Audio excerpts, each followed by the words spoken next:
어떤 동물들은 이해하기가 꽤 쉽습니다. 예를 들어 상어를 생각해보죠. 상어는 무섭게 생겼고 실제로도 위험합니다. 그래서 대부분의 경우 상어가 어떤 존재인지 파악하는 건 어렵지 않습니다. 그런데 반대로 마치 가장 친근한 친구처럼 보이지만 실제로는 엄청나게 위험한 생물들도 있습니다. 바다에서 가장 똑똑한 동물부터 귀엽게 생겼지만 하루를 완전히 망쳐버릴 수도 있는 작은 생명체까지. 혹시 이 영상을 처음 보시는 분 계신가요? 그렇다면 구독과 좋아요, 알림 설정 부탁드려요. 오늘은 귀엽지만 치명적인 동물을 소개해드리겠습니다. 22. 돌고래. 행복한 아이들과 함께 웃고 있는 돌고래 사진에 속지 마세요. 사실 돌고래는 웃고 있는 것이 아닙니다. 그저 얼굴 구조가 원래 그렇게 생긴 것뿐이죠. 우리에게 미소를 짓는 것처럼 보일 수 있지만 그 미소는 꽤 위험한 착각입니다. 심지어 상어들조차 이 살인적인 사냥꾼들을 두려워합니다. 만약 돌고래를 괴롭힌다면 강력한 주둥이 공격을 받게 될 수도 있습니다. 상어가 돌고래를 무서워하는 이유도 바로 여기에 있습니다. 돌고래의 주둥이는 마치 생체 해머와 같습니다. 매우 단단하고 밀도가 높은 구조로 이루어져 있죠. 돌고래는 상어 아래쪽 수미터 지점까지 내려간 뒤 순식간에 위로 돌진하며 상어의 부드러운 배 부분을 강하게 들이받습니다. 이 공격은 상어에게 심각한 내부 손상을 입힐 수 있습니다. 상어는 자신보다 작은 것은 무엇이든 먹습니다. 방어 능력이 부족한 어린 돌고래도 예외는 아니죠. 하지만 만약 상어가 어린 돌고래를 공격한다면 분노한 돌고래 무리가 집단으로 반격해 상어를 공격할 수 있습니다. 상어에 맞서는 돌고래의 가장 큰 무기는 바로 지능입니다. 돌고래는 반향정위를 이용해 물속을 빠르게 이동하며 상어를 피하거나 공격할 수 있습니다. 상어도 영리한 포식자지만 돌고래를 잡을 수 있는 가장 좋은 방법은 기습뿐입니다. 하지만 첫 공격에 실패하는 순간 상황은 완전히 달라집니다. 돌고래는 재빨리 도망치거나 무리 전체를 데리고 돌아와 집단 전투를 벌일 수 있습니다. 돌고래는 물속에서 매우 교활하고 영리하며 엄청난 속도까지 갖추고 있습니다. 너무 빠르기 때문에 대부분의 상어종은 굳이 추격할 가치가 없다고 판단할 정도입니다. 19위. 푸스애벌레. 흔히 푸스애벌레라고 불리는 남부 플란넬라방의 애벌레는 메갈로피 기드과에 속합니다. 길이는 약 2.5cm 정도이며 길고 부드러운 털 때문에 작은 가발처럼 보입니다. 그래서 고양이 애벌레라는 별명도 가지고 있습니다. 색깔은 황금빛 갈색, 짙은 수색 회색, 희끄무레한 회색 등 다양하게 나타납니다. 때로는 몸을 따라 선명한 주황색 줄무늬가 보이기도 합니다. 초기 단계에서는 둥글게 말린 털들 덕분에 손뭉치나 작은 봉제 인형처럼 보입니다. 성장 중간 단계에 이르면 특징적인 꼬리가 사라지고 마치 머리가 엉망이 된 것 같은 모습으로 변합니다. 하지만 이 귀여운 외모에 속아서는 안 됩니다. 이 털 아래에는 매우 위험한 무기가 숨겨져 있습니다.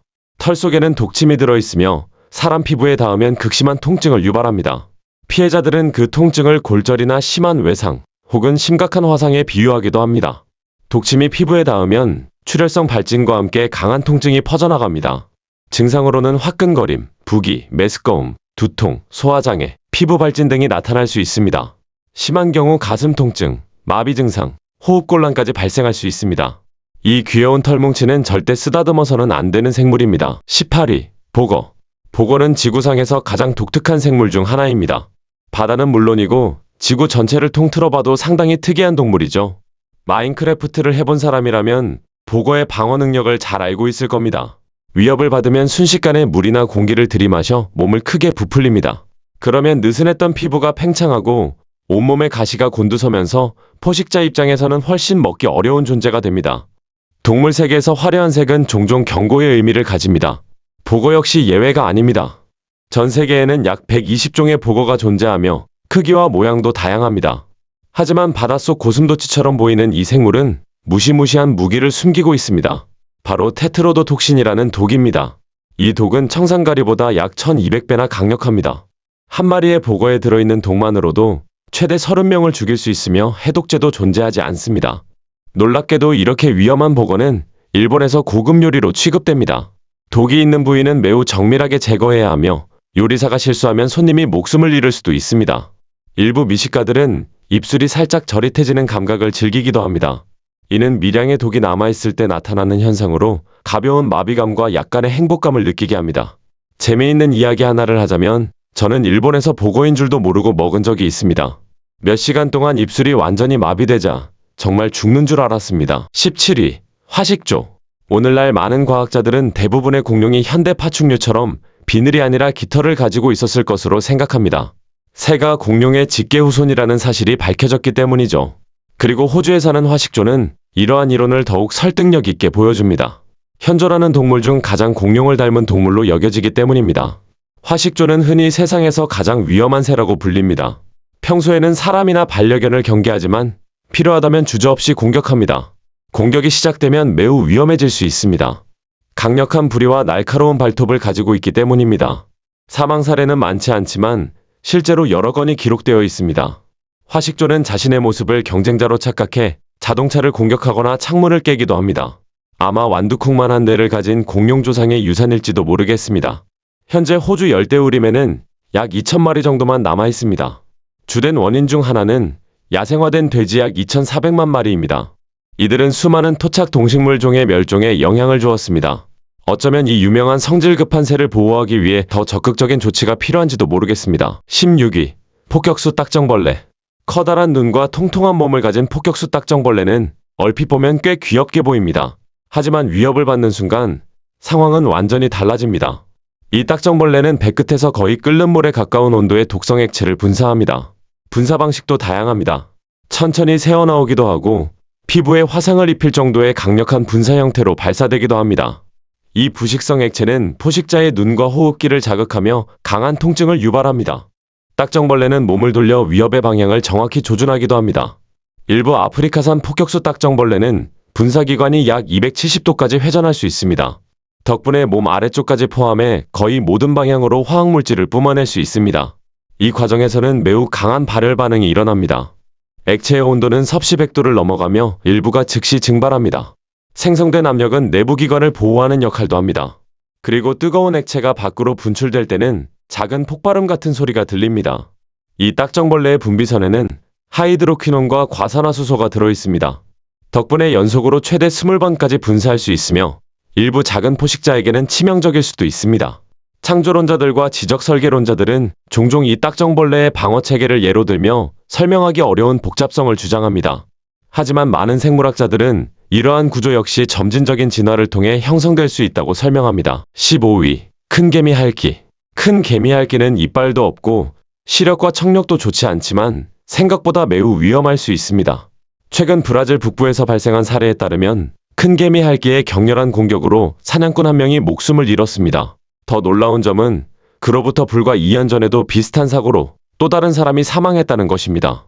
이 연구 결과는 저널 오브 윌더니스 앤드 환경의학에 발표됐으며 전문가들은 이러한 사건이 개미핥기의 서식지를 침범하는 사람들에게 경고가 되어야 한다고 말합니다. 현존하는 4종류의 개미핥기 가운데 가장 큰 종인 큰 개미핥기는 중남미의 사바나 지역에 서식합니다. 성체가 되면 길이가 최대 2m 10cm까지 자랍니다. 앞발에는 거대한 발톱 4개가 달려있는데 주로 흰개미집을 파헤칠 때 사용합니다. 하지만 필요할 경우 이 발톱은 치명적인 무기가 될 수도 있습니다. 2007년 4월 플로렌시오 바렐라 동물원에서는 로만이라는 큰개미 할기가 사육사를 공격해 숨지게 한 사건도 있었습니다. 이 개체는 평소에도 공격적인 성향으로 유명했습니다. 아마존 유역의 여러 원주민 문화에서는 큰개미 할기가 상징적인 존재로 등장합니다. 일부 신화에서는 제규어의 라이벌로 묘사되기도 합니다. 시피보족의 전설에는 이런 이야기가 있습니다.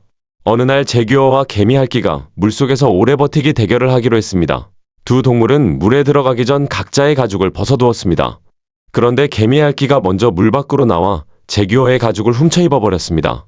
결국 제규어는 개미핥기의 가죽을 입게 되었고 그 결과 지금의 점박이 무늬가 생겼다고 합니다. 생각해보면 제규어 입장에서도 나쁜 거래는 아니었던 것 같습니다. 14위. 원뿔 달팽이. 달팽이가 악몽의 주인공이 될 수 있다고 생각해 본 적 있으신가요? 믿기 어렵지만 이 동물은 실제로 사람을 죽일 수 있는 달팽이입니다. 대부분의 사람들은 달팽이가 위험하다고는 상상조차 하지 못합니다. 하지만 원뿔 달팽이는 전혀 다릅니다. 바다에 사는 이 아름다운 생물은 많은 잠수부들의 호기심을 자극해왔습니다.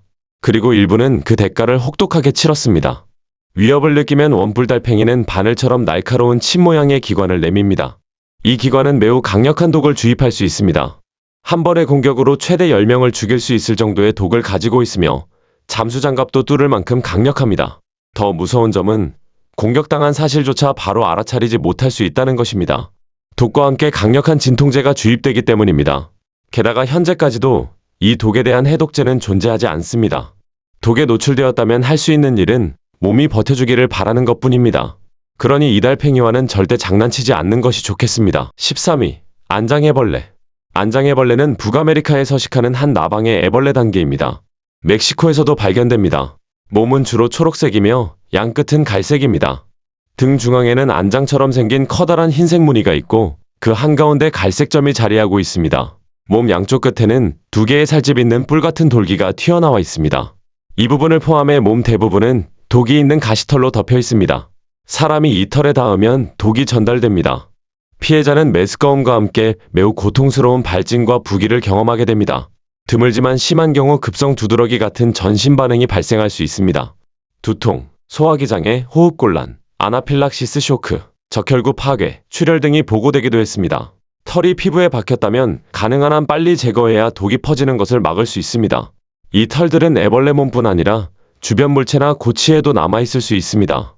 안장애벌레는 멕시코 유카탄 같은 따뜻한 지역을 좋아하지만 미국 동부의 비교적 서늘한 지역에서도 살아갑니다. 특히 정원사들이 가장 자주 접촉하는데 관상용 식물 속에 숨어있는 경우가 많기 때문입니다.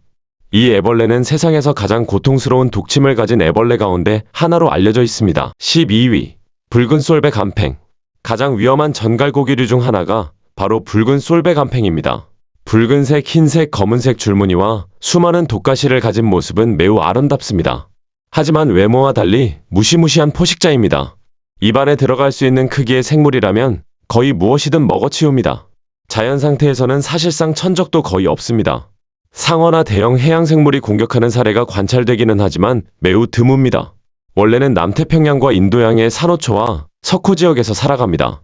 이 지역에서는 개체수가 비교적 안정적으로 유지됐습니다. 하지만 1992년 플로리다를 강타한 허리케인 앤드루가 상황을 바꿔놓았습니다. 폭풍으로 한 수족관이 파괴되면서 붉은 솔베간팽 6마리가 카리브해로 탈출했습니다. 이후 이들은 역사상 가장 파괴적인 침입종 가운데 하나가 되었습니다. 토종 생물들을 마구 잡아먹으며 개체수를 급격히 늘렸고 기존 서식지보다 훨씬 더 크게 성장하기도 했습니다. 현재는 서대서양 전역으로 퍼져 생태계를 위협하고 있습니다. 환경단체들은 확산을 막기 위해 노력하고 있지만 아직까지도 완전히 통제되지 못하고 있습니다. 11위. 알라티나 알라타 상자 해파리. 알라티나 알라타는 상자 해파리의 한 종류입니다. 태평양, 인도양, 대서양은 물론 카리브해와 아라비아해에서도 발견됩니다. 이 해파리에 쏘이면 매우 아픈 발진이 생깁니다. 다행히 대부분은 20시간에서 24시간 정도 지나면 자연스럽게 회복되며 특별한 치료가 필요하지 않습니다. 하지만 드물게 전신 반응이 나타나거나 통증이 오래 지속되는 경우도 있습니다. 치명적인 해파리로 분류되지는 않지만 통증만큼은 상당히 강렬합니다. 특히 하와이 해안, 태평양 섬 지역, 파키스탄의 해변 등에서 자주 발견됩니다. 다른 상자 해파리들에 비하면 상대적으로 위험성이 낮지만 결코 만만한 상대는 아닙니다. 쏘였을 경우에는 일반적으로 식초로 해당 부위를 씻고 온찜질이나 냉찜질을 통해 통증과 염증을 줄입니다. 하지만 이 해파리는 상자 해파리 계열에 속하기 때문에 이루칸지 증후군이라는 심각한 증상을 유발할 가능성이 있습니다. 따라서 쏘인 뒤에는 반드시 상태를 주의 깊게 살펴야 하며 이상 증상이 나타나면 즉시 병원을 찾아야 합니다. 이 해파리는 날개 달린 상자 해파리라는 별명으로도 불립니다. 1830년 프랑스의 자연학자 르네 프리마베라가 처음으로 학계에 소개했습니다. 12. 히코리터 성나방. 흰색과 검은색 털로 덮인 히코리터 성나방의 애벌레는 가을철에 자주 발견되며 때로는 엄청난 수로 나타나기도 합니다. 현재까지 심각한 전신 알레르기 반응 사례가 공식적으로 보고된 적은 없지만 민감한 사람들에게는 피부 자극을 일으킬 수 있습니다. 이 나방은 북아메리카 북동부 지역에 널리 분포합니다. 메인주와 뉴브런즈윅에서 시작해 남쪽으로는 노스캐롤라이나주, 서쪽으로는 위스콘신주와 일리노이주까지 서식합니다. 또한 텍사스와 멕시코 일부 지역에서도 드물게 발견됩니다. 어린 애벌레는 흰 털과 검은 무늬를 가지고 있습니다. 성장한 애벌레는 길이가 최대 4.5cm까지 자라며 등에 흰색과 검은색 털다발이 줄지어 나 있습니다. 앞뒤에는 검은색 솔처럼 보이는 털이 특징적으로 달려있는 경우가 많습니다. 성충은 연한 갈색 또는 옅은 황갈색을 띠며 날개에는 크림색 반점이 줄지어 있습니다. 아래쪽 날개 역시 크림색입니다. 이 나방은 1년에 한 세대만 번식합니다. 애벌레는 7월부터 9월까지 활동하며 성충은 5월에서 6월 사이에 날아다닙니다. 암컷은 잎 뒷면에 100개 이상 되는 알을 무리지어 낳기도 합니다. 어린 애벌레들은 가까운 잎을 함께 갉아먹지만 성장할수록 점점 독립적으로 생활합니다. 성장한 애벌레는 혼자 또는 소규모 무리로 생활하는 경우가 많습니다. 개체수가 폭발적으로 증가하는 시기에는 특정 지역의 나무잎이 대량으로 사라지는 현상도 발생합니다. 고치를 만들 안전한 장소를 찾기 위해 먹이식물을 떠날 때 사람과 마주치는 경우가 적지 않습니다. 성충은 야간 조명에 강하게 끌립니다. 그러니 침대에서 커다란 털 달린 곤충을 만나고 싶지 않다면 밤에 야외 조명을 꺼두는 것이 좋겠습니다. 9위. 딩고. 딩고가 우리 아기를 데려갔어요. 이 말은 호주에서 가장 유명한 문장 중 하나가 되었습니다. 1980년 한 젊은 어머니가 울루루 근처에서 실제로 이 말을 외쳤고 이는 오랜 법정 공방의 시작이 되었습니다. 당시 부모는 살인 혐의로 유죄 판결을 받았지만 이후 실제로 딩고가 아기를 물고 갔다는 사실이 밝혀지면서 무죄가 선고됐습니다. 이 사건은 이후 메릴 스트립 주연의 할리우드 영화로 제작되면서 전 세계에 알려졌습니다. 그 결과 딩고는 어린아이를 공격하는 위험한 동물이라는 이미지를 갖게 되었습니다. 하지만 실제로는 다소 억울한 평가일 수도 있습니다. 늑대의 친척인 딩고는 일반적으로 사람에게 큰 위협이 되지 않습니다. 다만 양떼를 공격하는 경우가 있어 호주 목축업자들에게는 골칫거리로 여겨집니다. 호주의 농부들은 딩고를 막기 위해 여러 방법을 사용해왔습니다. 양을 보호하기 위해 가축보호견을 키우기도 하고 세계에서 가장 긴 울타리를 건설하기도 했습니다. 맞습니다. 딩고를 막기 위해 거대한 울타리를 만든 것입니다. 하지만 모든 딩고가 문제를 일으키는 것은 아닙니다. 일부 호주인들은 딩고를 반려동물로 키우기도 합니다. 현재까지 발견된 가장 오래된 딩고 화석은 약 3,450년 전의 것으로 추정됩니다. 하지만 유전학 연구에 따르면 딩고는 약 8,300년 전에 이미 호주에 도착한 것으로 보입니다. 누가 이 동물을 호주로 데려왔는지는 아직 밝혀지지 않았습니다. 흥미롭게도 지난 3,500년 동안 딩고의 외형은 거의 변하지 않았습니다. 이는 인간에 의한 선택 교배가 거의 이루어지지 않았다는 의미로 해석됩니다. 8위. 8점 개거미. 개거미류는 다른 거미들처럼 속이 빈 독리를 가지고 있습니다. 이 독리를 통해 독을 주입하며 물린 자리에 2개의 작은 자국이 남습니다. 이들의 독은 자신보다 훨씬 큰 먹이도 죽일 수 있을 만큼 강력합니다. 하지만 사람에게는 상대적으로 위험성이 낮은 편입니다. 물리면 상당히 아플 수는 있습니다. 특히 손톱 아래를 물릴 경우 망치로 손가락을 3개 맞은 것 같은 통증을 느낄 수 있습니다. 손가락 색이 변하거나 통증이 손 전체로 퍼지기도 합니다. 다행히 대부분의 증상은 몇 시간 안에 사라집니다. 다만 약간의 부기가 남을 수는 있습니다. 흥미롭게도 동물의 독은 단순히 위험한 물질만은 아닙니다. 독은 여러 종류의 독성 성분이 복합적으로 섞여 있는 화학물질입니다. 현재 동물 독은 혈전증, 관절염, 일부 암 치료 연구에도 활용되고 있습니다. 2013년 기준으로 독에 의한 사망자는 약 5만 7천 명이었는데 이는 1981년에 약 7만 6천 명보다 감소한 수치입니다. 지금까지 17만 3천 종 이상의 동물에서 얻은 독을 활용한 치료 연구가 5천 건 이상 진행됐습니다. 이러한 연구 분야는 베노믹스라고 불립니다. 독성 단백질을 분석해 의학적으로 활용하는 과학 분야입니다. 7위. 혹고니. 백조는 거위와 오리의 친척으로 흔히 가장 아름답고 우아한 물새로 여겨집니다. 겉보기에는 평화롭고 온순해 보이죠. 하지만 번식기가 되면 수컷 혹고니는 완전히 다른 모습을 보여줍니다. 매우 공격적이고 영역의식이 강해집니다. 이름은 혹고니지만 사실 결코 조용한 새가 아닙니다. 전문가들에 따르면 세계에서 가장 위험한 새 가운데 하나로 꼽힙니다. 특히 둥지를 틀고 새끼를 기르는 시기에는 공격성이 극도로 높아집니다. 다른 새들을 공격하고 다치게 하며 때로는 죽이기까지 합니다. 그 결과 토착물새들이 번식지와 먹이터에서 쫓겨나는 경우도 있습니다. 혹고니는 짝과 새끼에 대한 애착이 매우 강합니다. 그래서 둥지를 위협한다고 판단되면 순식간에 공격 태세로 돌변합니다. 처음에는 큰 소리로 씩씩거리며 경고합니다. 그래도 물러나지 않으면 직접 공격합니다. 오리 같은 작은 물새는 부리로 물어들어 올린 뒤 둥지에서 멀리 던져버리기도 합니다. 또한 날개에 있는 뼈돌기를 이용해 상대를 가격하고 커다란 부리로 물어뜯습니다. 일각에서는 혹고니의 날개가 성인의 다리를 부러뜨릴 수 있다는 이야기가 떠돌지만 실제로는 그 정도의 힘은 없는 것으로 알려져 있습니다. 6위. 가오리. 2006년 전 세계는 유명한 야생동물 전문가 스티브 어윈이 44세의 나이로 세상을 떠났다는 소식에 큰 충격을 받았습니다. 평생 동안 지구상에서 가장 위험한 동물들과 함께하며 살아온 사람이었기에 더욱 놀라웠습니다. 그를 죽음에 이르게 한 동물이 가오리였다는 사실은 많은 사람들을 믿기 어렵게 만들었습니다. 사실 대부분의 경우 가오리는 비교적 온순한 동물로 알려져 있습니다. 1945년 이후 호주에서 가오리의 침에 의해 사망한 사람은 단 2명뿐이었습니다. 그리고 스티브 어윈은 그 2명 중 1명이었습니다. 2사례 모두 가오리의 독침이 가슴을 관통해 심장에 도달하면서 발생했습니다. 이 사건은 우리가 함께 헤엄치기를 좋아하는 물고기들도 특정 상황에서는 치명적일 수 있다는 사실을 보여줍니다. 흥미롭게도 고대 그리스의 의사들은 가오리 독의 마취 효과를 이용해 치과 치료 시 환자의 통증을 줄이기도 했다고 합니다. 정말 놀랍지 않나요? 5위. 코알라. 코알라는 귀여운 외모 덕분에 어린이와 어른 모두에게 사랑받는 동물입니다. 하지만 코알라는 곰이 아니라 유대류입니다.